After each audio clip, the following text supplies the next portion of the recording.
are listening to the Joe Mays and J-Raff Show, bringing you the latest news and commentary on baseball.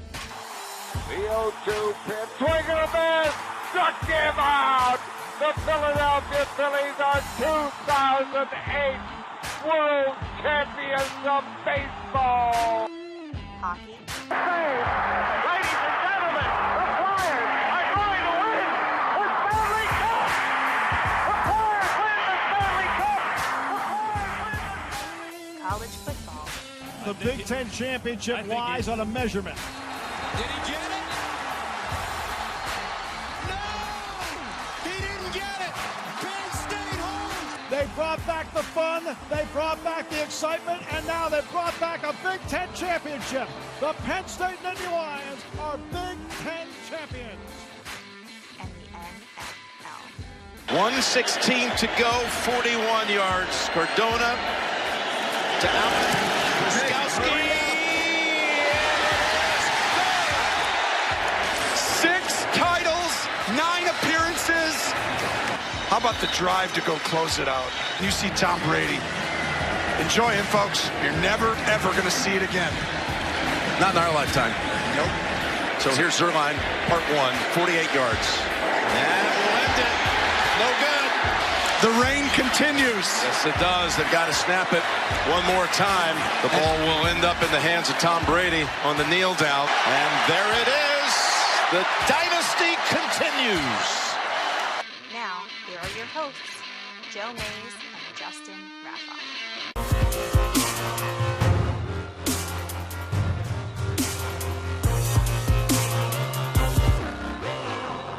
It's been a while, so I wasn't sure if I knew how to do that anymore. Yeah. I mean, I guess in grand scheme of things, it's not been that long since a show. It's just been a long time since this show dealt with sports.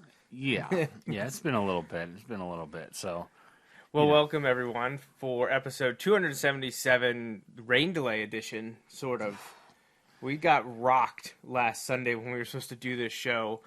We lost power here at the home studio twice, but only for a few seconds, which would have ruined the show anyways. But you lost power and lost power. yeah, it was out maybe 25 minutes or so. So not terrible. When I got to work the next day, there were some people who went all night without their power. I heard stories from a bunch of people. That was not fun because it was rather hot and humid. Not like midsummer hot and humid, but for spring it was hot and humid. And it was raining sideways, and so you can't even like really crack the window, so AC's off, windows closed, and then it just becomes one of those like sweat boxes, and you're just like, like can't breathe. Yeah, it was. That wasn't us. It came back on, but the lights flashing on and off and on and beeping, everything beeping multiple times for like 5 or 10 seconds, and then the power went out. That was enough to like. Get the 5-year-old to look at me like, what was that? Yeah, what's going on? And it was literally like, right before his bedtime, right as I'm about to come out the door to come here. So it definitely threw a wrinkle in the plan for last week. So conversely, believe it or not, both Natalie and Haley slept through all of that. Didn't bat an eye. Well, not even like move. There were a couple rounds throughout the evening, not quite like what we had earlier in the night. But I was impressed that the boys made it through that kind of unscathed. But I'm impressed. I'm impressed because the one I had sent this in like the group that was hung. Now it clearly couldn't have been shut completely, but the one basement door that leads out these steps to a covered area. I was up with Austin trying to get him to calm down, and there was a flash of lightning and. It was like the instantaneous, flash of light that lights up all the windows on all directions of the house, along with the instantaneous. Did someone just run a car into our garage? And actually, it was louder than that though, and the whole house shook. And Jamie's downstairs, and whenever there's a door opens in the house, like there's a little ding for the, the alarm. Well, it goes off, and she can see all the doors. And, like, none of them are open, so she pulls up on her phone. It's like, basement door, open. It apparently wasn't closed 100% of the way, but the thunder shook the door. At least that's what you're telling yourself. Right, yes, because the door shook open. Yeah, that's crazy. Yeah, I mean, with how much the house shook, I'm honestly not that surprised. It was wild. But enough of that. So we're going to talk NFL tonight. Just last week on episode 277, original version was supposed to be about the offseason. We were going to cover the draft. We were going to cover free agency. We were just wanted to talk football again. It's been a few months since we did the Super Bowl. We've done a variety of other things, a bunch of Friends casts, as we were calling them, and we had Bulldog Hour sprinkled in there. So it's been a while since we talked sports on here, and we wanted to talk football. But because we got pushed back a week now, and the way things are set up this summer with vacations and tons of other stuff going on, we're actually going to start our NFL preview tonight. And this year, unlike the last few years, we're going back to the old ways of doing things where we're going to do 2 divisions per episode. We're going to keep moving. Well, we're going to crunch them together because the schedule, while I try to set it up as best as I can, it inevitably gets changed. And I don't want to miss anything or cram it in. Like, I think one year, maybe even last year, we did one like the week after the season started. It's like, no one's really interested then. Well, we did have a few issues the weekend before the NFL season started last year. Again, dealing with storms. This is also very true. So, yeah, I guess it wasn't last year then that we pushed it back because we didn't have any shows for a good 6 weeks, I think it was. Yes. Because of the flooding issue, which, Mother Nature, man, tends to throw a wrench into a lot of plans. Yeah.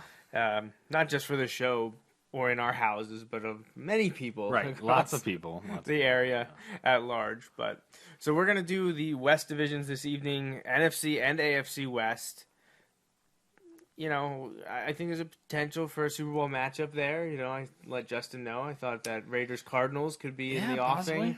Possibly. It's some solid teams there. I don't know if our buddy Corey Greff is watching this evening. If he is, he's not going to have a lot of good things to say. Because we will be talking about the AFC West division second and his Oakland Raiders. But I think first up, we're going to start with the NFC West. Okay. So that division has seen a pretty dominant team for the last about 7 years or so. It was the Seahawks for the 5 of those, I think. Now we've seen the Rams the last couple of years be pretty strong with the Seahawks thrown in there. Cardinals had a year or two here and there before they fell off a cliff. 49ers, people thought they were building. Then the Garoppolo injury last year kind of derailed their, what people thought might be a step forward. So high on them.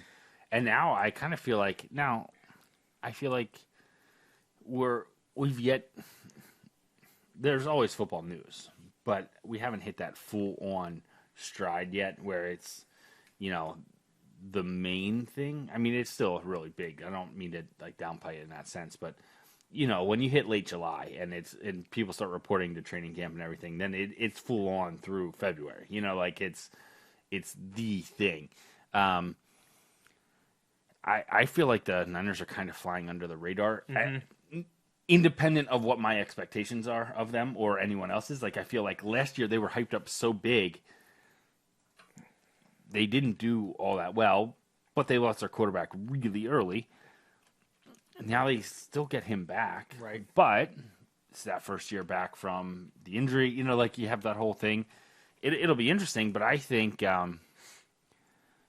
don't know. I just feel like for as big of a story as they were last offseason, they are almost no story this offseason, and teams like that a lot of times. Oh, yeah, absolutely. They would much rather you not be talking about them. That is going to be interesting to see how that plays out. But yeah, no, and I completely agree with you. I don't think people are talking about the 49ers very much, and if they were going to take a step forward last year, even with the injury to Garoppolo, people I would think would expect them to, also be stepping forward this season. Kind of what I was alluding to. Well, and there was another year left of the ground building, breaking ground on having the lines fixed, having some pass rushers, having a you playmaker. Can argue, and I'm not saying it's actually true. I'm just saying there is an argument to be made that in the long term building it may have been helpful because they did worse.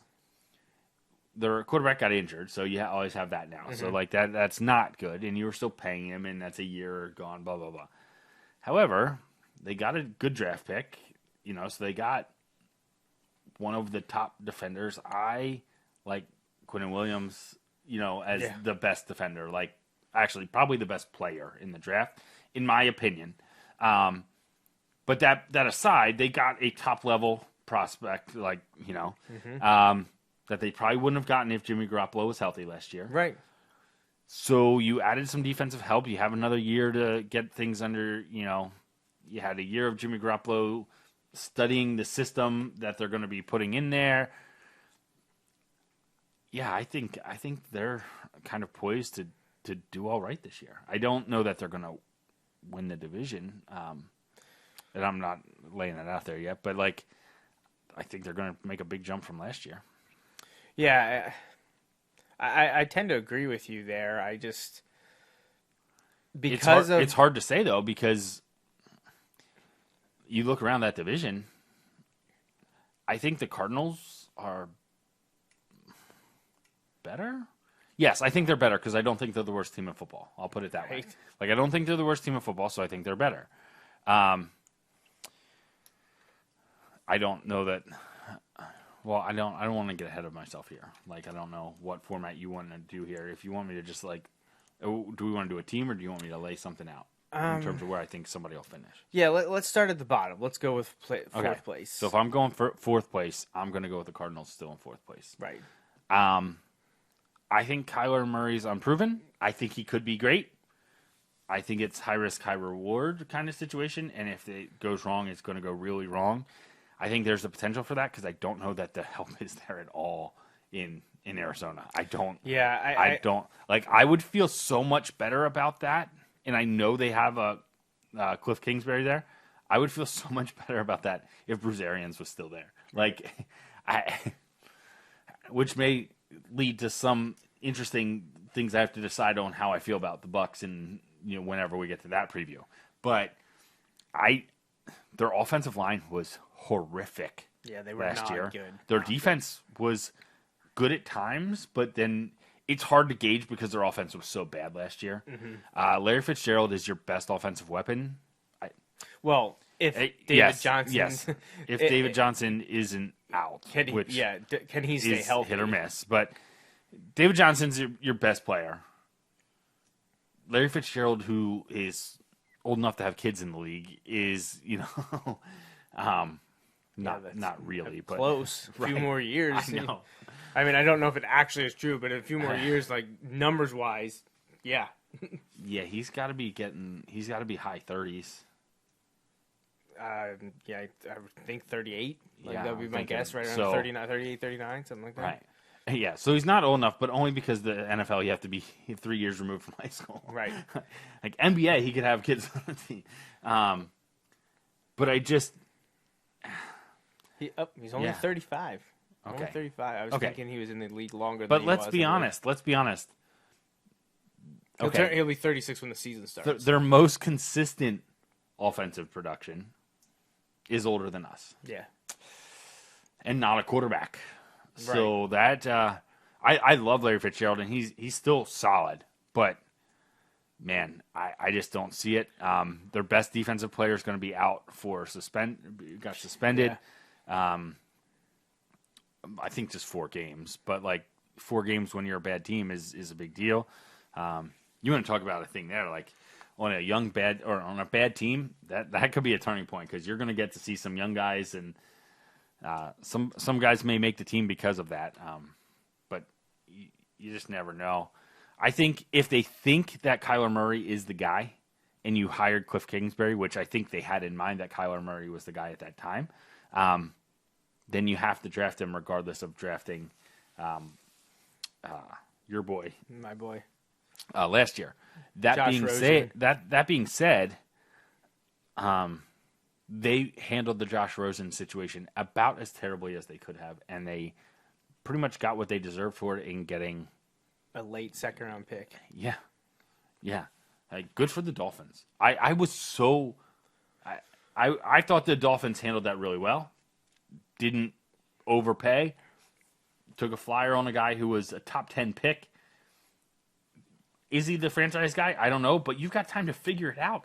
And they paid the big chunk of his salary. You owe him like $6 million, $7 million over the next 3 years? Barely anything in terms of NFL salaries. And Yeah. the best thing about that was That's how if he turns out to be the guy, the Dolphins in the next few years could shoot up. And man, like, again, not to get way ahead of ourselves here, but the Dolphins could be peaking with tons of cap space and a quarterback who's almost no hit to when the salary Belichick and Brady are leaving. Yes. Yeah. The thoughts crossed your mind, huh? And who's in Miami now running the team? Yeah. A New England Belichick guys. dependent. Right. Brian Flores. Now, Chris Greer is the guy making personnel decisions. He's the head, he's the GM now. They got rid of Tannenbaum and elevated Greer, and he's making those choices. But Brian Flores has been, heavily involved in this, and he is essentially, without full out stating it, he's doing things the New England way, the way he learned. I mean, he was there for over a decade. All that to be said, the Cardinals are handling it the exact opposite way. What are they doing? They held on to Rosen long enough that they had to pay him his big signing bonus, Right. and then they traded him away for next to nothing for the value of what they did over 1 year. That's why I'm not big on Arizona. I think they finish fourth in the division. Well, they were 3-13 last year, so I'll give them 4 wins. you think that one extra win? Yeah, I think they get to 4, Yeah, which is enough well, to be drafted in the top 5, but they're not going to have the number. I think if David Johnson can stay healthy, I think they could eke out an extra win. It's tough for me to compare. I think they'll score some points the first few weeks, or the first third of the season. Maybe not the first couple weeks because there's a learning curve there for the rookie quarterback. I think people are going to catch on. I see Chip Kelly effect written all over this. Yeah, I don't know that they did enough in a lot of areas, and like you mentioned, combined with the suspension of Patrick Peterson, your best defender. Right. Where are they better? People would say, well, quarterback. Okay, but even if you're not a Rosen fan and you're a Kyler Murray fan, you have to understand that this Cardinals roster is not organized the way the Browns roster is, that we saw Baker Mayfield have such a great turnaround after he finally got the keys to the car last year. Right. They made a coaching change. There was a lot Because of they stuff did the happening opposite there. of things. They traded away assets to get They did the baseball version because they had a baseball guy running it, and then they Sam Hinkey'd him and got rid of him before he ever got to see it through to fruition. But they cashed in all those things, and they had pieces. Yep. They had pieces. And they made the right decisions this time. And, Right. they had a great offseason this year, and we'll get to the Browns in a few weeks. But I just don't know that there's enough around Kyler Murray to instill a lot of hope. 3 wins last year. I think I agree with Justin. I'll give them 4 wins just because it's tough to Just win. because I 2 don't and think 3. they'll be the. Yeah. It's hard to be the worst team in the league 2 years in a row. It's very. I mean, ask the Browns. Oh wait. But what else do they have? Even if Kyler Murray can do some of the great crazy things he did at Oklahoma. Right. Which position group do you look at and are like, oh, they're better than they are last year? None. Quarterback, you can argue. I mean, you can try that, but you could say running back if David Johnson stays healthy, but that's a huge if because he's actually had problems with that Right. not just last year, but before as well. And Larry Fitzgerald's your best receiver, like Justin said. Oh, and your he's defensive backs 36, are worse because you lost your best one. Right. So. And even with the guys that you brought in free agency, they're mostly just bodies anymore. None of them were huge not a upgrades. single big one. I know people in Philly were big on Jordan Hicks when he was younger, but he can't stay healthy either. Right. So it's just been a disaster. They brought in 2 Falcons defenders. Well, the Falcons defense hasn't been that great. And Terrell so. Suggs. Oh yeah, true. Which is just an interesting destination for him near the end of his career. But yeah, I don't have a lot of expectations or hope for them. No. I was a Kyler Murray fan. I would have liked to see Miami have gotten him if things shook out that way. Not at number 1 overall. I don't. There's too much of a risk there. And as much as people want to scream about Russell Wilson and Baker Mayfield and Drew Brees, and height and arm length and things like that, while Kyler Murray was electric at Oklahoma, to use a top 10 pick on him, from my point of view, was a little risky. Yeah. I would have been upset if Miami would have ended up with him. No, because I think he's entertaining, and I think there's a lot of potential there. But Right. It's going to be a tough year or two, I think, out there until they add some more pieces. Statistically speaking, Rosen or Murray will be a career quarterback in the NFL. Right. So And one of them is not going to be. They're betting that it's Kyler Murray. But that's interesting because a lot of people thought Josh Rosen may have been the best quarterback in the draft last year. You don't know. Yeah. Like, his personality rubs people the wrong way, but that's because he's smart. And listen, I mean, I know, like, having a quarterback that's smart is, like, go ahead and use that against my quarterback anytime. Right, yeah. Like, he's too smart. Okay. He's too smart. Right. Yeah, I don't. Well, yeah. So we're both in agreement. I agree. NFC West, Arizona Cardinals, 4-12, last place. You know, technically a minor step forward, but the biggest thing that you should be applauding is if Kyler Murray shows that he should be a quarterback in the NFL. Like they're putting up points in the Murray-Kingsbury offense, but their defense isn't with it. Or Yeah, the last thing you need is him taking shot after shot after shot this year and becoming David and Carr. they're not scoring, and then you're like, Tim okay, Couch. what do we have going on here? Right.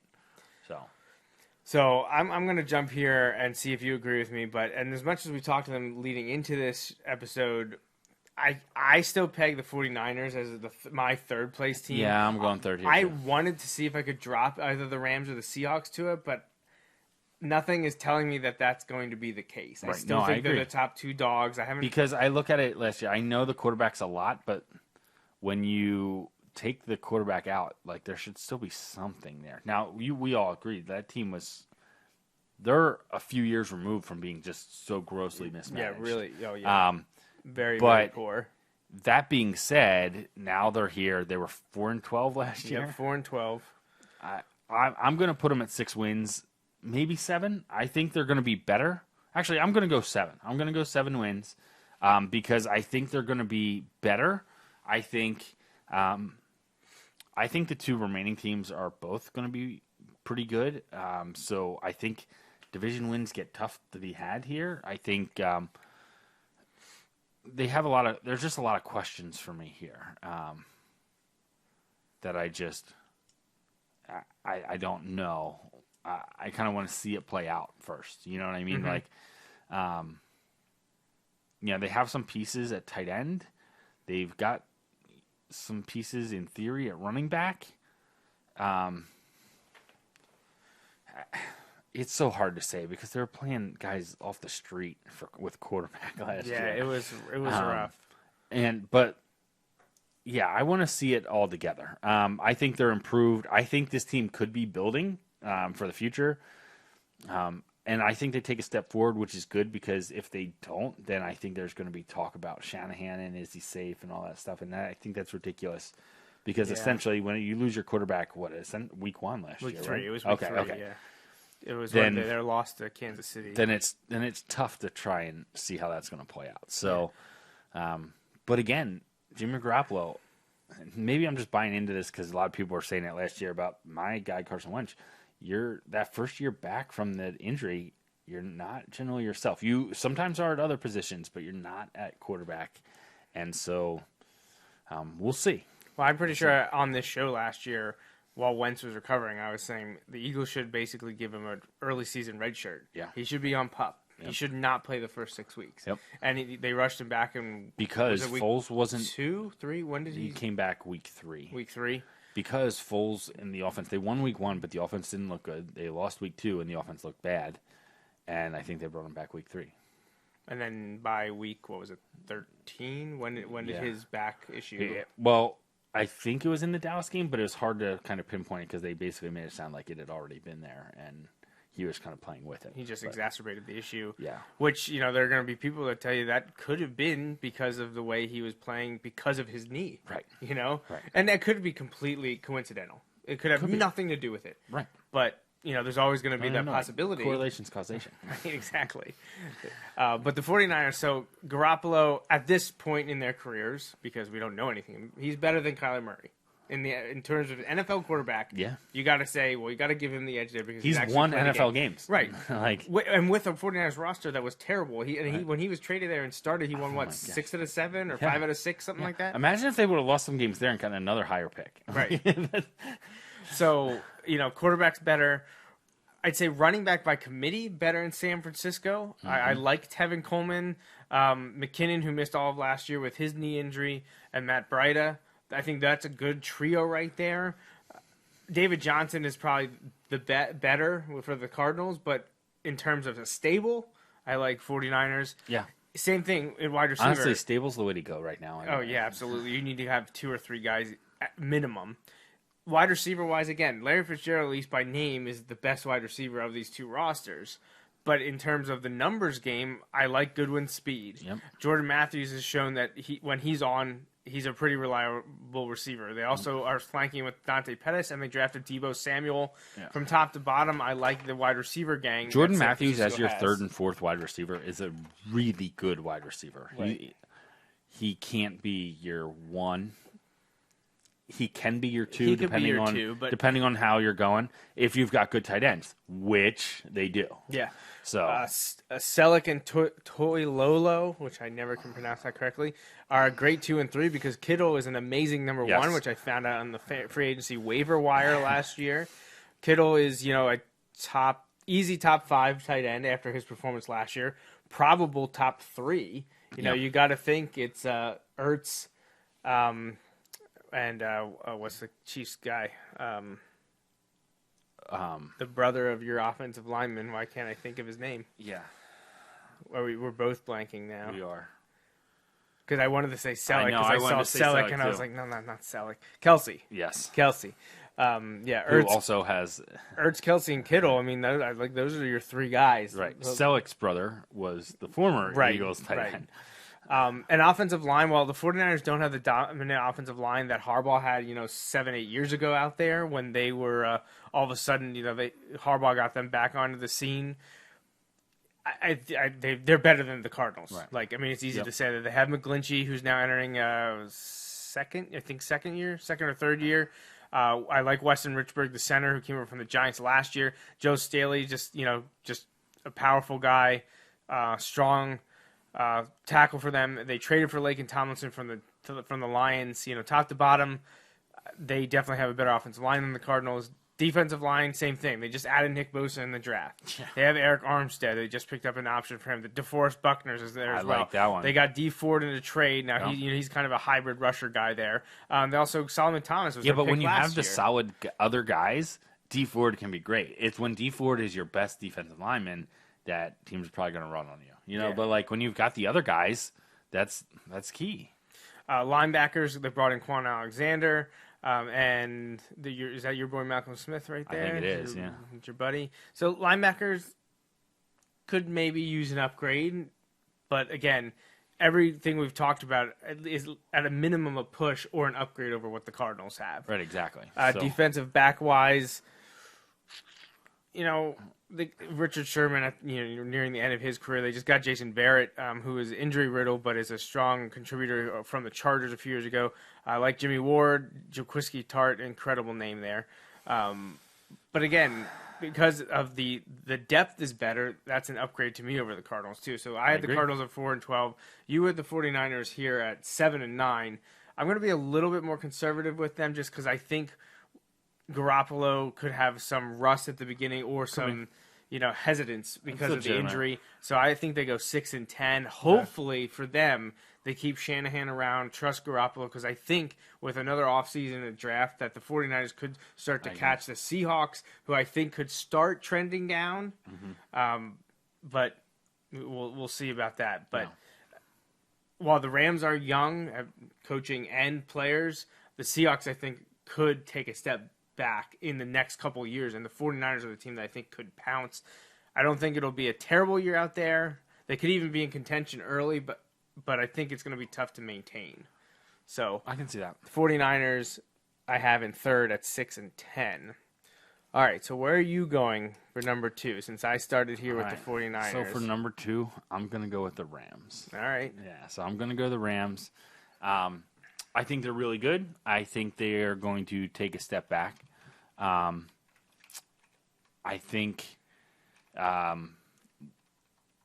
still think they're going to be in a playoff team, most likely, or in contention for that. I'm going to put them at 10 wins. All right. I think they. Let's see. I think Goff is good. Is really good. I don't know how good he is yet. I think you started to see some issues with consistency at wide receiver. and some of their guys, having trouble staying healthy kind of across the board. Now, that can be freak accident kind of thing, right? Or that can be things that like kind of start to show up even more.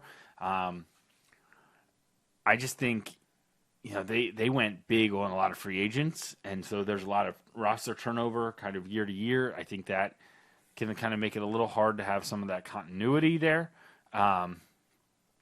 It'll be interesting to kind of see how it goes. But I just think, I don't know that I don't think they're better than last year. And I think it's hard to stay on that run for 2 straight years. I think they take a slight step back this year. So they were 13-3 last year. So what are you thinking? I'm going 10-6 this year. 10-6. Yeah. Okay. So to be clear too, I'm probably fanning a little bit at this one too. Like, meaning the fan in me is coming out. Because we had this discussion last year. I don't want them to do or it. Earlier this year, because you want them because of this Carson Wentz. Right. It's not that however good they are, I want the Eagles to be better. That's essentially what it is. Right. And I want Wentz to do better than Goff. I know that's ridiculous, but it's fan speak, so like there is no such thing. Ridiculous fan speak is like redundant. So I don't disagree with you that I think they're going to take a step back. I think last year was a year that a lot of people expected and predicted, including, at least me. I don't remember what you said, because I think I wanted to go back and pull the audio, and I forgot about it until just now. But I'm pretty sure I predicted at the beginning of the year Patriots-Rams in the Super Bowl. I believe you did. I know I picked the Rams. Right. I just couldn't remember if I picked the Patriots. You probably did. See, I feel like I was either Patriots or Steelers, because those were the 2 teams Right. that I was, Right. and Steelers obviously fell off. But Patriots were right there. I can't remember if I definitely picked the Patriots. We're going to go with you said Patriots, though. We're going to say that's what you I said Rams were going to beat the Patriots, so I was wrong on that, if I even picked New England. But anyways, I agree with you. I think the Rams are going to take a step back. 13-3, that's tough to do back-to-back years. And to get better, you're going to 14, and that's not happening. Well, and I think the Niners are a little bit better than last year. And it's not really hidden yet. I think the Seahawks are improving a little bit. I don't know how long they can sustain it, but that's the next topic. Well, I'm unsure that the Rams can sustain it. I don't think they lost a lot, but I don't think they're necessarily better. Sue is mostly a name guy now. He's in Tampa Bay. Roger Saffold was a good offensive lineman, but he moved on to Tennessee. And you mentioned the free agent signings they brought in are all name guys. Is the production still there? Eric Weddle, who was great with the Chargers for how many years, had a few good years with the Ravens, but he's on the wrong side of 30. Right, that has been talking about retiring the last couple of years. Right, so right. Essentially, I think now he's chasing a ring, which that's nothing. That's not a negative in any capacity. I'm just saying that he's not the player he was 5 years ago. Absolutely. Blake Bortles is a name because he's a quarterback that started how many years in the NFL. He's now backing up where he probably belongs. And Clay Matthews, that's a huge name for him for his years and success he had in Green Bay. But is he the same guy that he was 5 years ago? No. So, especially in today's NFL, yeah, he's going to be chasing down guys. I don't know. Maybe he still can. The Rams did not have a first round pick. They didn't even pick in the first 50 selections. They did bring in some running back help because Todd Gurley, what a dominant year he had, and all of a sudden fell off a cliff with rumors of injuries. Yeah. So and they didn't re-sign C.J. Anderson, who was playing better than Gurley was in the playoffs. But they did draft Darrell Henderson from Memphis. I like that pick a lot. I do too. And they also brought in our boy Nick Scott from Penn State, safety. Hopefully he can latch on with them. I also feel like I think coaching wise, I think they're really solid. I don't think we can anoint him the next Belichick yet. And I feel like that's a tired and lazy kind of comparison because I feel like there's a lot of people who are, talking about how great their coach is. And then there's just as many people being like, oh, this is ridiculous. I feel like I'm kind of in that group too, I guess. But I don't know. My reasoning for thinking they're going to go, and I didn't say this yet, but I'm going to say 11-5. Okay. I think the roster overall is the best that we've talked about so far. but I just am not sold that Jared Goff is a top 10 quarterback in this league. Yeah, see, I am not either, but I have a hard time internally deciding, is that me just not wanting him to be that, or is that me not actually not thinking that? Like, I don't know for me. A very, very good, great last 2 seasons, give or take a few games, but the Super Bowl really made me think, I'm not sure this guy knows what he's doing. He got at all exposed. times. Yeah, he looked terrible against the Patriots in the Super Bowl. Right. Like, very bad. I mean, a couple of the texts I sent to you was just like, that is a mistake that a college quarterback that's like a true freshman makes. And is that pressure, which would be understandable, but is still worrisome because he's an NFL quarterback and he's not a rookie. But I get that. You know, like, the Super Bowl is a huge stage. But, like, there are times where, like, they score a ton of points. But they also, like, it's one thing to keep that once the snowball's going, you know, like, and you're playing downhill against a team that's in desperate mode. Like, now that win against the Chiefs last year, that was incredible. Yeah. That was incredible. But at that point in the season, the Chiefs defense was horrific. Yep. Horrific. I'm with you on that. I'm with you. And I don't know. And it's hard to win. I think the Niners are a little bit better, so I think the Niners, they'll beat the Niners. The Niners aren't going to sweep them. But would it surprise me if the Niners beat them once? No, I think they're good, you know, with Garoppolo, if Garoppolo's healthy. But, like, yeah.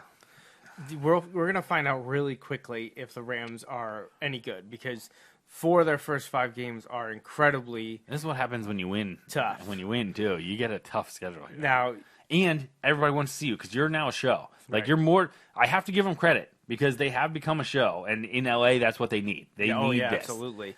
But they get to go to Carolina to start the season the first week, which is a West Coast team going east. Always tough for a lot of those teams. Yep. And Carolina at one time last year was, 7-2? And then I Yeah. think they lost 6 or 7 in I a was row. gonna say, and have a team here that may feel like they have something to prove. It'll be interesting to see if Cam is ready to go beginning of the season. There's a lot of talk about that. So that is But the it could be if it's second easiest of the first 5. Yes. So the next week, now you get to host them, but you have the Saints, and everyone's going to be interested in that game. That's going to be a huge game. Too bad it's not in New Orleans. I would like to see those first 2 flipped. Oh, but, my gosh. Yeah, so you've got to go to Carolina. You come back and play the Saints, who you know are going to be up for that game. Yep. Then you got to go to Cleveland. And, you know, a few years ago, this is a laugher of a game. Yep. But this Cleveland team, while probably It's a being Sunday night game. overhyped, this is a huge game. It's a Sunday night game. Then you got Who would have thought, if you would have said 5 years ago that there was going to be Rams-Browns. Rams at Browns on Sunday night, people would be like, why? Like, isn't- is there a new rule that it's like the MLB All-Star, everybody has to get one, you know? And it's 2019, not 1979. So, Buccaneers. That's the easiest game, I would think, of the first 5. Yeah, So, and even there, it'll be interesting to see because but you got Bruce Arians if down Arians there now.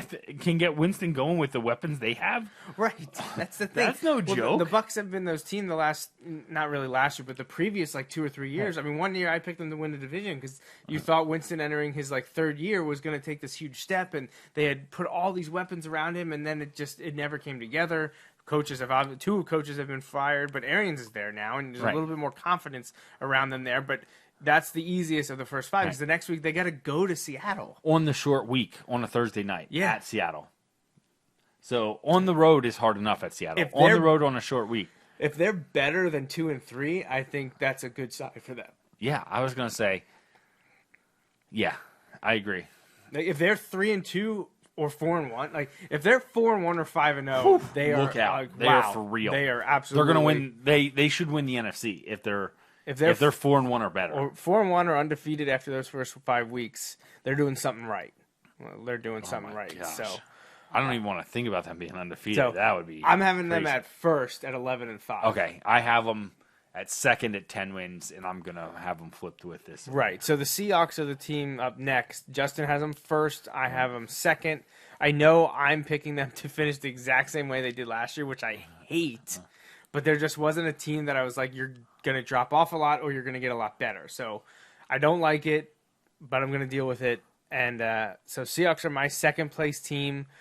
I think I'm going to have them drop back enough that I don't have them. I mean, they didn't make the playoffs this past year. No, they did. They did. They played the Cowboys. But I'm going to have them drop from 10-6 to 9-7. Okay.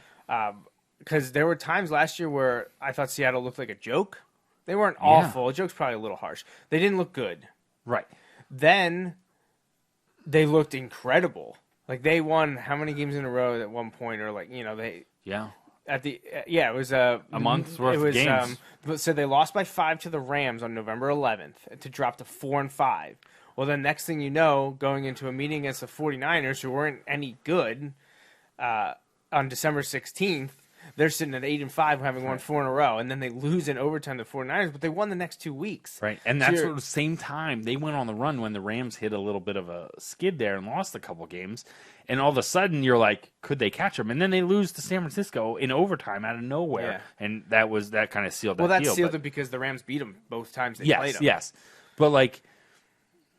Yeah, I think they're going in the right direction. I think they found something last year when they finally kind of gave Russell Wilson something other than the run for your life every play kind of offense. And the fact that he can run for his life is key, but you don't want your quarterback doing that all the time. No. So I think he's going to be... I think they're trending in the right direction. I have them slightly better. I put them at 11 wins. So I have them kind of like a game different, but in the positive, because I think some of those losses last year, this happened last year. We talked about this. I think some of the games they lost last year, they win this year. Now, last year you pointed out to me in a different example, like, I think some of the games that they won last year were ridiculous, and they're not going to win those. Yeah. And for the record, whatever game, I don't even remember exactly who we were talking about, but you were right. So, like, I think that happens. I think they get it here. I think they're a game better. I think that's enough to win the division this year. So I'm going to put them at 11 wins. I just think they're going to take a step back because I don't know that they can maintain the offensive production they had. Russell Wilson had nearly an MVP caliber season if a guy by the name of Patrick Mahomes wasn't tearing things up. And if you look at like the help he got from everyone else, I feel like it strengthens his argument. I don't disagree with you there. It's just like who's going to be the running back? That's not to say that I dislike what they have. I just feel like one of these years they have to have not 5 guys on right. IR, Well, that's right? what I mean. Like they have Chris Carson, Rashad Penny, C.J. Proces, J.D. McKissick, Bo Scarborough. Who's going to be the guy? I think they want it to be probably Penny or Carson. Right. But you could see any of those guys step up at any time. So I guess it's kind of crazy to be like, well, because ever since they lost Marshawn Lynch, they've been doing this. Even with Lynch, because he was getting injured, they were having people rotate in there, and we're doing fine. But I think the offensive line, is probably. I don't see why it would be worse than last year. I thought they stabilized last year. 2 years ago, they had been having historically some issues. bad. Well, now you got Dwayne Brown, DJ Fluker, Ifedi, Upati, and who am I missing? Britt, the center. That's a decent starting 5. It might be it's better than the Cardinals, obviously.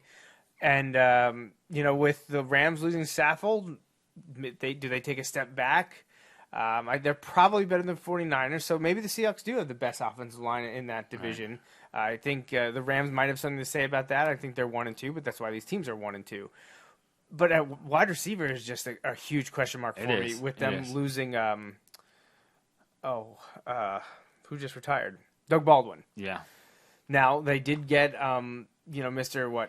1% body fat DK Metcalf. Right. He's just like going to run through specimen. Everyone. He's going to run through everyone. But it doesn't necessarily mean he can play receiver in the NFL. You and your reasoning. Tyler Lockett's underrated, and I'm always going to love Keenan Reynolds forever. Go Navy.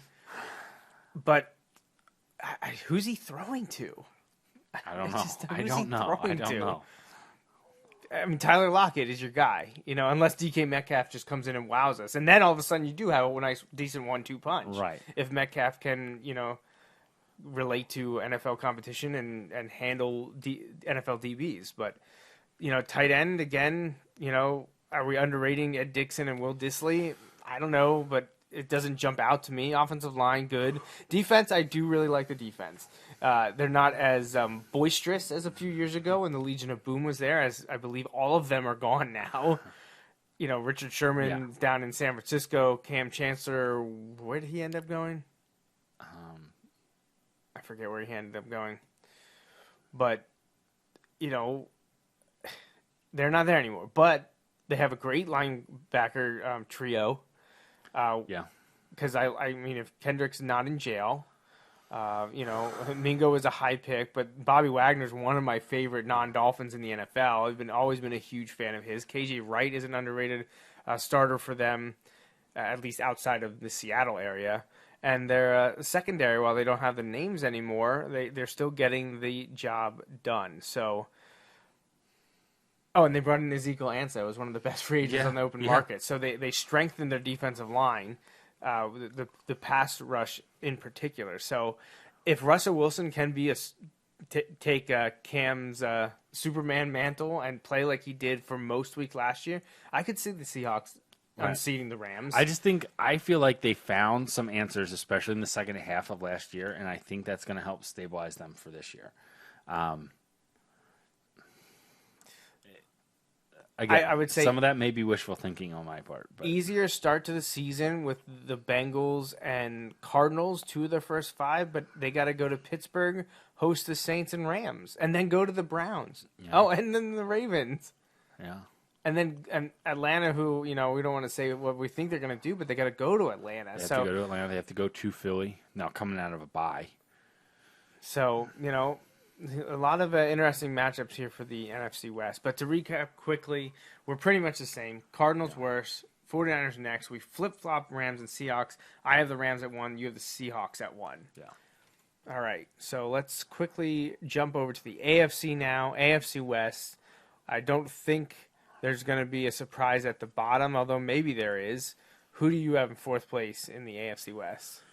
I'm just trying to make sure I'm thinking through it fully. I'm probably still going to go with the Raiders being worst. I feel like you have to. Like right. It would. What of the other 3 teams do you think is going to take a step back? I'll believe it when I see it that they're going to turn the corner. Like I believe they added some talent. I feel like.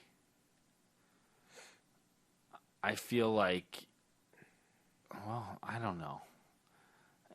Who would have? I like Mike Mayock. I don't know why he took this job, other than he has connections with Gruden from a long time ago. I think when they were both Philly. Gruden was a Philly guy en route to other places, but he was in Philly, and Mayock's a Philly guy. Just listen to him talk; you can figure that out. But no, there's no reason to think they're not the worst team in this division. Where I think they've added talent, but where do I think they're significantly better or than last year? I don't know. And honestly, they have the biggest question mark at coach. Right? Yeah, because he hasn't shown that he can adapt to the new NFL after being gone for 15 plus years. Right. Or whatever it was around that. You got first round picks, but look at who you traded away. Yeah. Look at who you traded away. Amari Cooper, Khalil Mack. Yeah. So they added Tyrell Williams, probably a decent get. He kind of had a breakthrough for the Chargers last year. Trent Brown, a young offensive lineman from the Patriots. The Patriots had a very strong offensive line last year, as they tend to do. So, if both of those are young acquisitions. Also, guys that were good for the Patriots don't always translate to being good everywhere else. Absolutely. And obviously the big thing was trading for Antonio Brown, but he's now 30, wrong side of 30. And he's he's a huge diva all of a sudden. Like in the last 2 years, all of a sudden, it's just, with a diva coach. Man. You have a guy who, Tomlin takes criticism, and some of it deserved, and some of it not deserved. And yet, you look at it, and while he probably should have handled things differently, you know what I mean, in various situations, never did I feel like Tomlin's handling of things was pouring gasoline on the fire. Yeah. I can't say the same about the way John Gruden handles situations. You know, when he says something and then he goes out and like talks about, well, you know, when he goes, pass rushers are hard to find. Yeah, you had one and you traded him away. You know, like it's just, it's tough. Like I don't buy into John Gruden right now, and so it makes me hard to think that he's going to be able to make some of these things work. That's not to say that Antonio Brown won't put up numbers, but let's just be clear. Antonio Brown is much more concerned about his numbers than he is about the Raiders winning. Oh, absolutely. Because if he was concerned about winning, he wouldn't have forced his way off of the Steelers. Right. Because the Steelers have a chance to win the division every year. The Raiders do not. No. So, now and you go from Ben Roethlisberger as your quarterback, whether you like him or not, to Derek Carr, who's had one good year. More average seasons than good seasons. Right. I wouldn't say he's a train wreck. I mean, there's No, much no, worse no. quarterbacks, but No. he hasn't been able to replicate the success from, what was that, 20... Right. And not all of that has been 2016? all his fault. Yeah. So they had 3 first-round picks. The first one was their own because they went 4-12 last year. They took Cleveland Farrell from Clemson. You know, the Clemson guys along the defensive line, highly regarded, incredible group that came out. I should know because Miami got one of them as well. Yeah, you the got one the that I one- wanted. you got the one that I wanted. The one that I wanted. So happy about that. But Cleveland Farrell was seen more as a mid to late first round pick. But Mike Mayock fell in love with him, as did Gruden. So he goes to them at 4. Then they used their later picks that they got from the Bears and the Cowboys for the Mack and Cooper trades, respectively, to get a running back to replace Marshawn Lynch and Josh Jacobs from Alabama. And Alabama running backs, not a great track record for being consistent. I like performers. Josh Jacobs a lot. Like, Better than Eddie Lacy and Trent Richardson? no, I just mean like I like him. Okay. Like- He'd like the person, Josh Right, Jacobs. right. Josh Jacobs was the one where they told the story, right, where how he got to Alabama and he slept on the floor at first because he never had a bed, so he wasn't used to a bed. Oh, is Like, that? Well, I didn't. Yeah, I like, have to look his it up. dad, single dad, like raised him, but was like homeless. They were like living out of a car, like. Just one of those stories where, like, I'm trying not to cry. It's a you know, feel-good like, story. You right, wanna root like, for him. right? Yeah. You're so happy for him, and I'm like, yeah, but he went to the Raiders. But Yeah, it's like, unfortunate. right? Yeah, but I'm happy for him. But I have no idea. You have a great point. Not the greatest track record for Alabama running backs. However, he wasn't like. They kind of do running back by committee now, so it's kind of hard to get a gauge, which might be good because he didn't have 700 touches in college like some of those other guys did coming out. So And he'll have a good chance to be one of the go-to guys with this Isaiah Crowell already tearing his ACL and out for the year. They brought Doug Martin back, but you could see Josh Jacobs work his way up that depth chart. But again, absolutely. That with him being unproven and Doug Martin kind of being up and down over the years, he had some great years in Tampa Bay and then just kind of fell off. Derek Carr, what's he going to be? I guess we'll see. But wide receiver, I love that Saeed Blacknall is out there, but he's has a tough time breaking that four deep out there.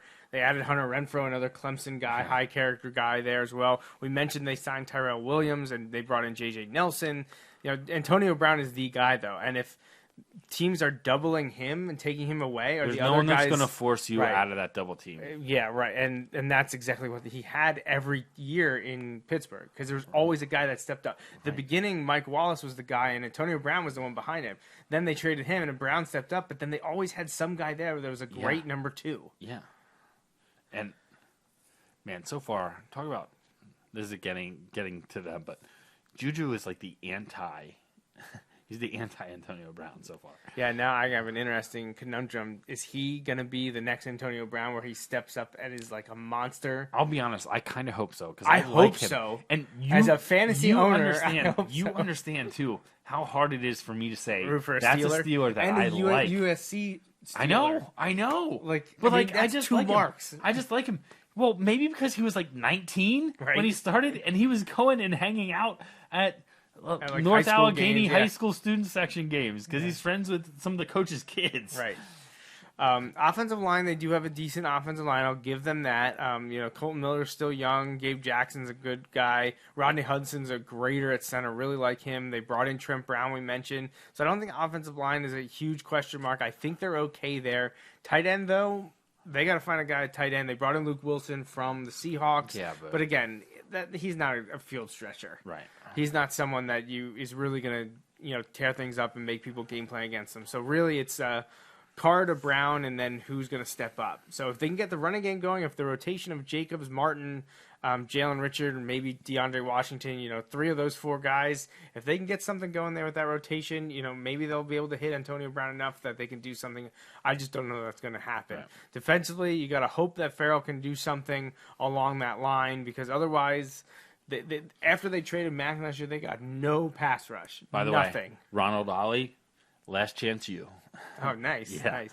Linebacker-wise, again, not a lot there. Brandon Marshall is on the wrong side of 30 and the ending of his career, though he's been a very above average and serviceable linebacker.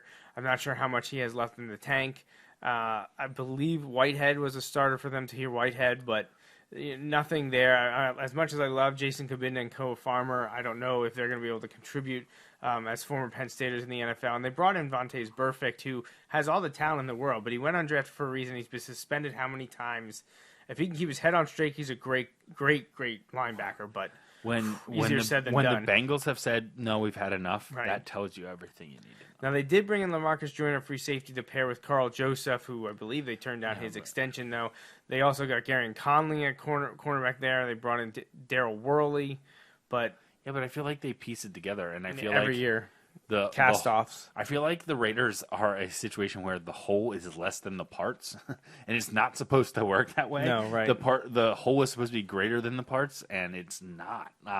Year after year, and I don't know that John Gruden is the guy to turn that around. So what do you have them going? They went 4-12 last year. I'll give him 5 wins. Yeah, I'll go. I think I'll go 6-10. However, I feel like it has the potential to go really bad. If it's going bad, it could go really bad. Like if Derek Carr's not playing well, Antonio Brown's going to be angry, and he's going to be feuding. Gruden's going to be mad. Right. Carr's going to be mad and gone. Like it's just there's the recipe for disaster is there. I don't know that it'll be seen through, but the recipe for disaster will be there. Right. Now, I don't know about you, but my third place team is going to be the Denver Broncos, who were 6-10 last me year. too. I'm not really sure what they're doing. This is another franchise now that has no idea what they're doing at quarterback. Unless you're Joe Flacco, man. Unless you're excited about Drew Lock in the second, which I'm I'm excited, not for this year, Right. but I think that's the right. I feel like that might be the first one that John Elway's gotten right, other than the, hey, do you think we should sign Peyton Manning? Right, yeah. Okay. How yeah. tough a decision was that? Right. So I'm a Drew Lock fan. I think getting him at 42 is perfectly fine. I think he could develop into something. They have a bridge quarterback now and trading for agree. Joe Flacco. And Flacco is serviceable. Is he going to put you over the hump? Those days are over. See, So- I feel like I don't know that they're good enough, but I feel like he could be for them what Case Keenum wasn't for them, but what Case Keenum was for the Vikings. I feel Could like be. he could be good enough. I don't know that he will be. I don't know. But I think a change of scenery for Joe Flacco is good. It'll be interesting. I really think the defense is going to be really solid. I know it's been up and down, but I think bringing in a defensive coach is I think they're primed for a really strong defensive season. I think Joe Flacco can give them more than what they had at quarterback the last couple years, but My we dad shall just see. texted, he's a joke. But I've been saying that. That's nothing new. Everyone knows my distaste for Joe Flacco as an NFL quarterback, but whatever. So their trio wide receiver would be, I guess, Emmanuel Sanders, Cortland Sutton, and Deshaun Hamilton. Yeah. Which I love Deshaun Yeah. out there. I think he's absolutely. Is Emmanuel Sanders going to be back though? Well, that's the thing. Injury concerns with Sanders after last year. So, wide receivers, not a top 10, not a top 10 group. No. As much as I love Deshaun Hamilton, and I hope he continues to get better as his career moves forward, but he's only his second year, so Right. But Cortland Sutton's young as well. Tight end wise, they could use some the big bodies in multiple wide receiver sets, but use a lot of tight ends or go double tight or even have a 3 tight end set because name MVP Jake Butt is hopefully he's fully recovered from his multiple But ACL if he tears. is, That's the ceiling's really high for Jake Butt. right, and we know what we're getting at Jeff Heuerman. They know what they're getting at Jeff Heuerman, and he's a very serviceable tight And end. they've got a couple great names here. And they Bug Howard, Troy Fumagalli, but the biggest one is their first round pick Noah Fant from Iowa. Yes. He could do something with Flacco. That could And be Flacco, a nice if connection. you want to go in the Wayback Machine, Flacco in his best years had good tight ends. Yeah. So,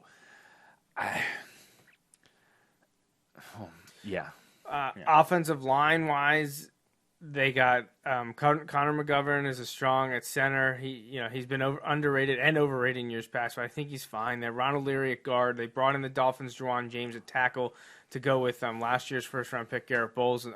Jake Brendel also there in the interior offensive line. Yeah, I think McGovern at center is good. So defensive line, nothing stands out. They still got Derek Wolfe and Shelby Harris inside. Linebackers, Bradley Chubb, obviously a great pass rusher to pair opposite Von Miller. Mm-hmm. And in the secondary, Chris Harris is someone that's been a little bit upset with the way things have been going, but they're hanging on to him, so we'll see what happens there. It is cool to see that Taylor Bertolette is still in camp or will be in camp with the Broncos this offseason if he can hang on, because he's a former, I believe, Wyoming Spartan. Exeter Eagles. Okay. Texas knew A&M, it was blue. Yep. Just wasn't sure which of the local schools he was with. So Taylor Bertolette is hanging around, but they do have Brandon McManus at kicker. So again, because I kind of feel like you with the Rams. Because I don't like Joe Flacco, it makes me want to drop the Broncos down. But I think they won 6 last year. They won 6 last year. I think I'm going to stick them there at 6. I just don't know if they're any better. I mean, So I'm going 7. I hope Philip Lindsay comes back from his injury because he was having an incredible year for an undrafted running back, and I also do like Devontae Booker out there. See, I see. This is me talking me into it because I want them to be good, but I'm going to go with 7 wins. All right, but both say third place. Yep. So now the decision. The Chargers are a funny team with you, though, because you in years past have really not liked Phillip Rivers. So yeah, but they finally got over that hump of having like really bad luck and not being able to close out games. Yeah, and really burst onto the scene last year, actually chasing the Chiefs for a while. They finished 12-4. Right. And man, basically what a season it comes for them. down to like which team do I think can do it again this year? I don't know. I know it's tough for me to decide because of I like Andy Reid. I think Patrick Mahomes is a great quarterback, and obviously friend of the program Chad Henne is out there. Like, how many issues can you have? Right. Like, Chad sat here and told us how hard that was to lose. Kareem Hunt. Yeah.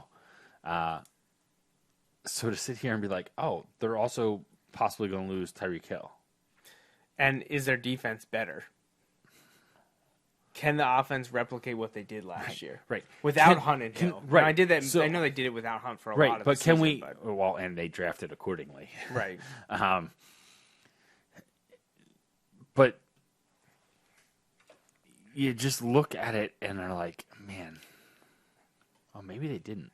Oh, that was Chargers. I was like, right. I was like, oh, that's not what I thought. But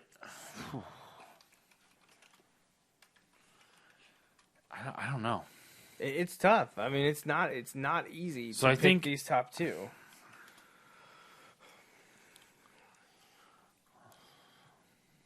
We know the Chiefs lost Houston and D4. We already talked about that.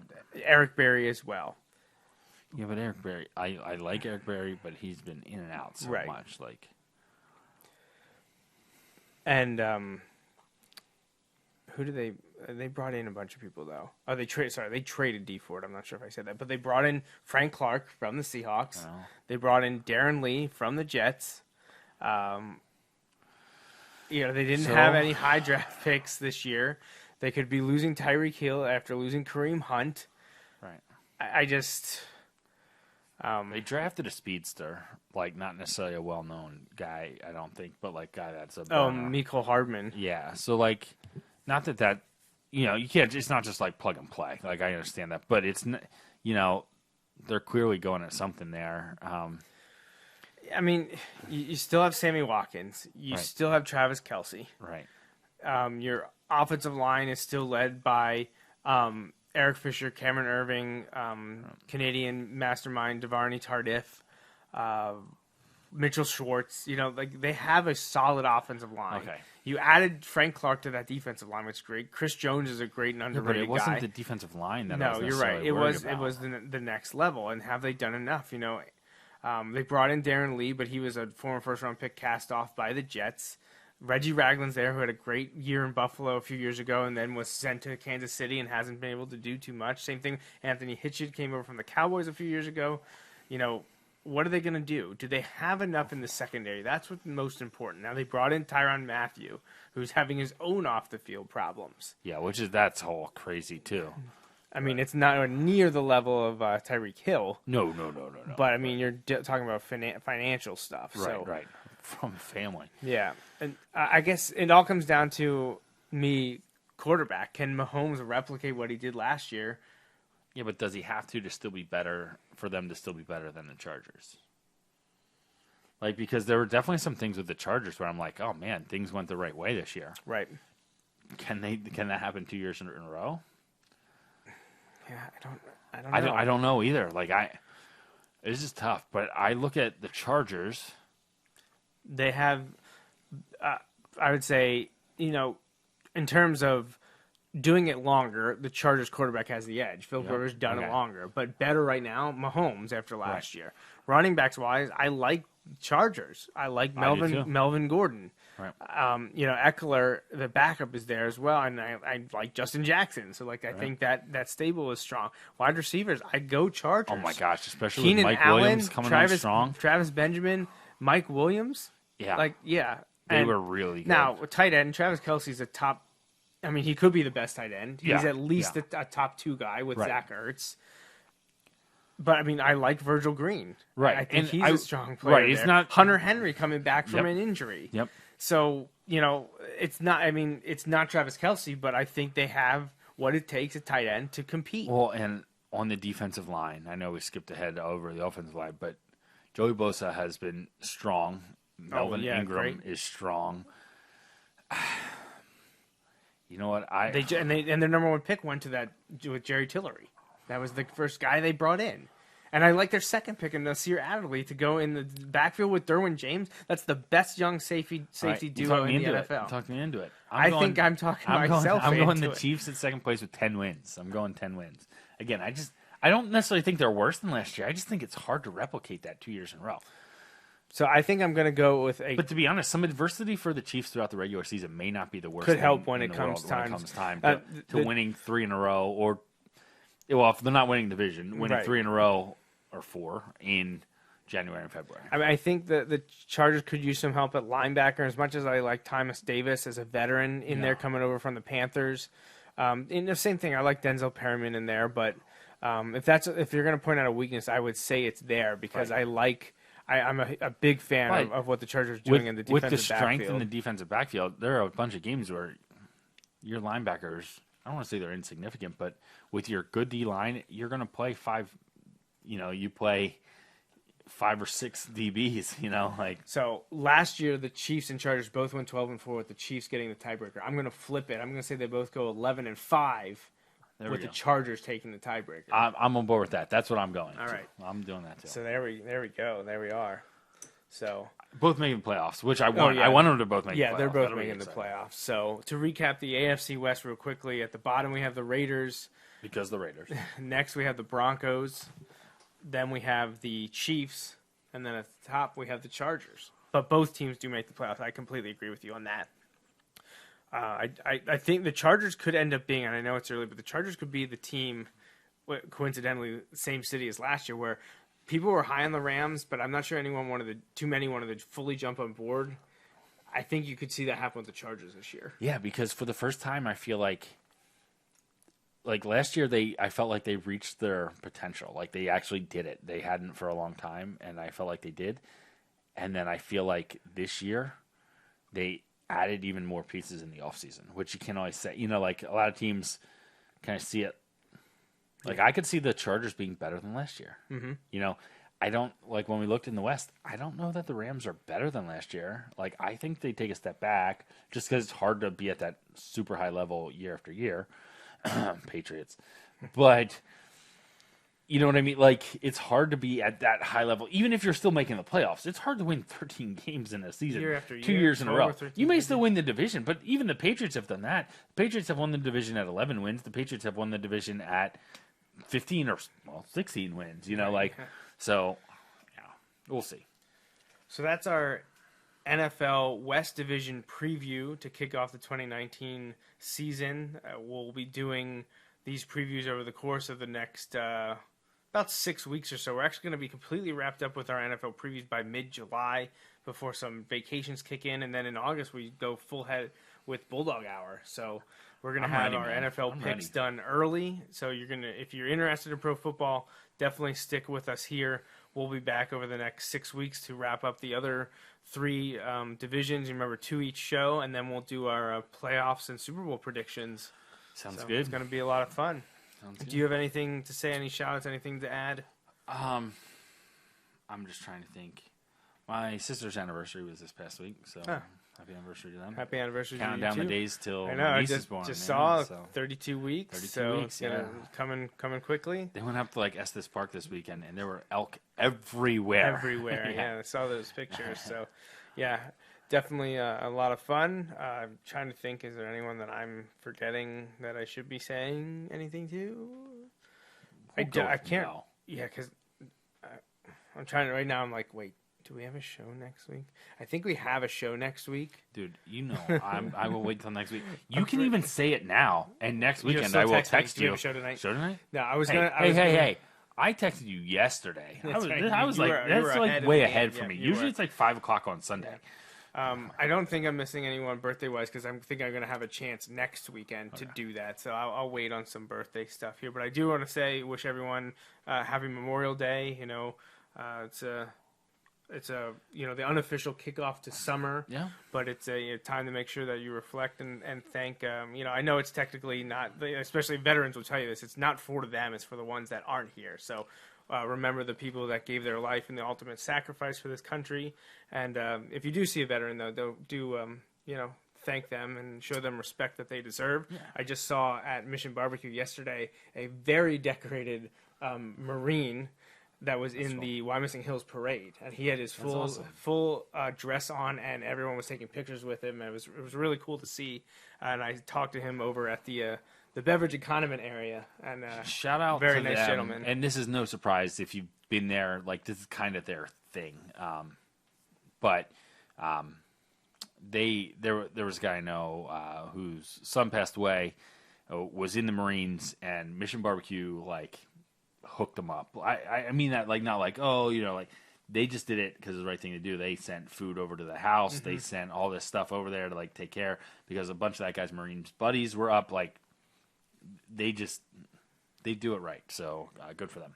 Yeah, it was we love their food, but it helps when you know that the mission behind the business is as solid as the food that they're dishing out. So bonus. Again, thank you, veterans, and we're thinking about all those that are no longer with us that serve this great country. Anything else to add? No. If not, I think we'll head out. This wraps up episode 277 of the Joe Mays and J-Raff Show. We will be back next Sunday. Talking football. There we go.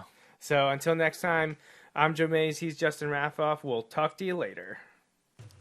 Thanks for listening to the Joe Mays and J-Raff Show. Tune in every Sunday for the latest sports discussions from Joe and Justin. Each episode is available live on Facebook Live and can be downloaded or streamed on iTunes and SoundCloud. You can interact with Joe and Justin on Facebook and Twitter, and stay up to date with the guys at joemaysandjraff.com. The Joe Mays and J-Raff Show is part of the JMNJR Radio Network. For more info, visit jmnjrradio.com.